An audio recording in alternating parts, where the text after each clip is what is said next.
Gazette প্রকাশ। নবম pay স্কেলে বাড়ি ভাড়া ৭০% ও মূল বেসিক সর্বনিম্ন ২৩,৫০০ টাকা নির্ধারণ। একই সঙ্গে সিলেকশন গ্রেড ও টাইম স্কেল পুনরুদ্ধার। প্রধান উপদেষ্টা। ভিডিওটি শুরু করার পূর্বে আপনারা চ্যানেলটি সাবস্ক্রাইব করে ভিডিওটি কন্টিনিউ করুন। অবশেষে আজ গেজেট প্রকাশ করা হলো। প্রধান উপদেষ্টার নেতৃত্বে মূল বেসিক সর্বনিম্ন ২৩,৫০০ টাকা বৃদ্ধি করে এই গেজেটটি তৈরি করা হয়।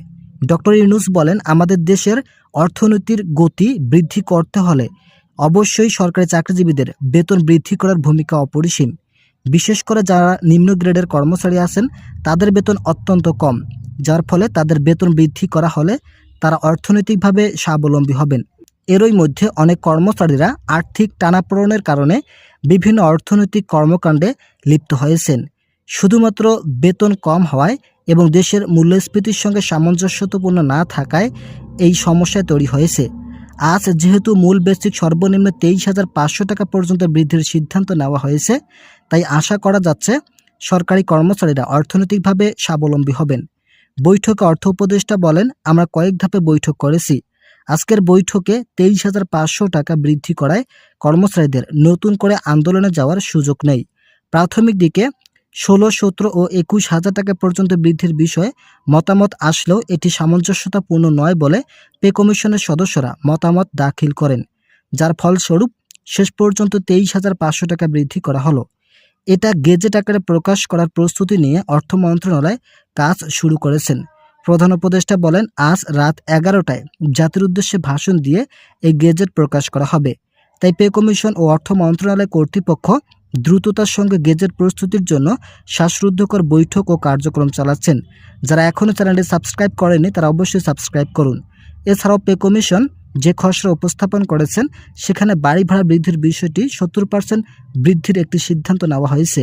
প্রধান উপদেষ্টা বলেন, এটা খুবই ভালো সিদ্ধান্ত, কেননা বাড়ি ভাড়া বর্তমান সময় সরকারি চাকরিজীবীদের জন্য অত্যন্ত কম। বিশেষ করে যারা শহর অঞ্চলে চাকরি করে থাকেন তাদের জন্য ৫০% বাড়ি ভাড়া কোনোভাবেই গ্রহণযোগ্য নয়। যদিও 90% পর্যন্ত বাড়ি ভাড়া বৃদ্ধির জন্য প্রাথমিক দিক থেকে তৎপরতা চালানো হয়েছিল, তবে দেশের অর্থনৈতিক দুরবস্থা ও বাজেটের ঘাটতির কারণে ৭০% হারে বাড়ি ভাড়া বৃদ্ধির নতুন সুবিধা খসড়ায় উল্লেখ করা হয়েছে। বৈঠকে এই বিষয়গুলো নিয়ে আলোচনা করার পর প্রধান উপদেষ্টা স্পষ্ট ভাষায় বলেন, আমরা গেজেট প্রস্তুতির জন্য সকল কাজ শেষ করেছি। বলা বাহুল্য ৯০% কাজ শেষ হয়েছে। তাই রাত ১১টার মধ্যে প্রধান উপদেষ্টা জাতির উদ্দেশ্যে ভাষণ দিয়ে গেজেট প্রকাশ করতে সক্ষম হবেন। এরই মধ্যে ২টি নতুন সিদ্ধান্ত নেওয়া হয়েছে। এই ২টি সিদ্ধান্ত সরকারি কর্মচারীদের আর্থিক অবস্থানকে আরও শক্ত করবে বলে মন্তব্য করেন সংশ্লিষ্ট কর্তৃপক্ষ। অর্থনীতিবিদরা বলেন, ইতিপূর্বে যখন বেতন স্কেল পরিবর্তন করা হয়েছিল তখন এই ধরনের অস্বাভাবিক পরিস্থিতি পড়তে হয়নি।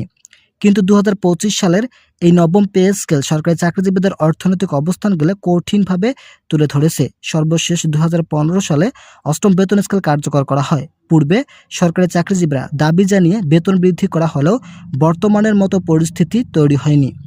যেহেতু বাংলাদেশের অন্তর্বর্তীকালীন সরকার বিরাজমান, তাই তাদের বাজেটের কিছু ঘাটতির বিষয়গুলো ধারাবাহিকভাবে চলমান থাকায় বেতন বৃদ্ধিতে বিলম্ব হচ্ছে বলে মন্তব্য করেন পে কমিশন। তো বন্ধুরা, যারা এখনও চ্যানেলটি সাবস্ক্রাইব করেনি তারা অবশ্যই সাবস্ক্রাইব করুন। ২০১৫ সালের অষ্টম বেতন স্কেলে সিলেকশন গ্রেড ও টাইম স্কেল পুনরায় চালু করার জন্য একটি ইতিবাচক তথ্য উঠে এসেছে। প্রধান উপদেষ্টা বলেন, সিলেকশন গ্রেড ও টাইম স্কেল পুনরুদ্ধার করাই হবে আমাদের মূল লক্ষ্য। আমরা এই ২টি ভাতা বৃদ্ধি করব। প্রধান উপদেষ্টা এরই মধ্যে আমাদেরকে প্রবল চাপ সৃষ্টি করেছে সিলেকশন গ্রেড সহ ৩টি টাইম স্কেল পুনরায় চালু করার জন্য। তবে পে কমিশন বলেন, সরকারি চাকরিজীবীরা যেভাবে আন্দোলন ও কর্মসূচির ডেডলাইন প্রকাশ করে যাচ্ছে এতে আমরা বিচলিত নই।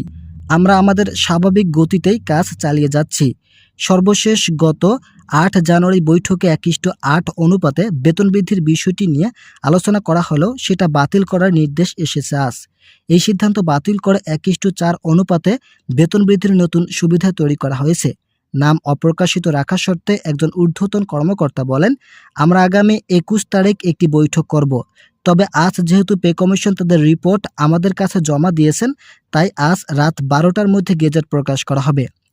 এই গেজেট অনুযায়ী বেতন বৃদ্ধির চূড়ান্ত রূপরেখা তৈরি হবে আগামী 21 তারিখ। মোট কথা, সরকারি চাকরিজীবীরা আগামী 21 তারিখের পর থেকে পাবেন নবম পে স্কেলের আওতায় বেতন বৃদ্ধির সুযোগ সুবিধা। তো বন্ধুরা, আজকের এই ভিডিওটি পর্যন্ত। আশা করি ভিডিওটি থেকে অনেক উপকার পেয়েছেন। যদি উপকার পেয়ে থাকেন তাহলে অবশ্যই চ্যানেলটি সাবস্ক্রাইব করে বেল আইকনটি অল করে দিন।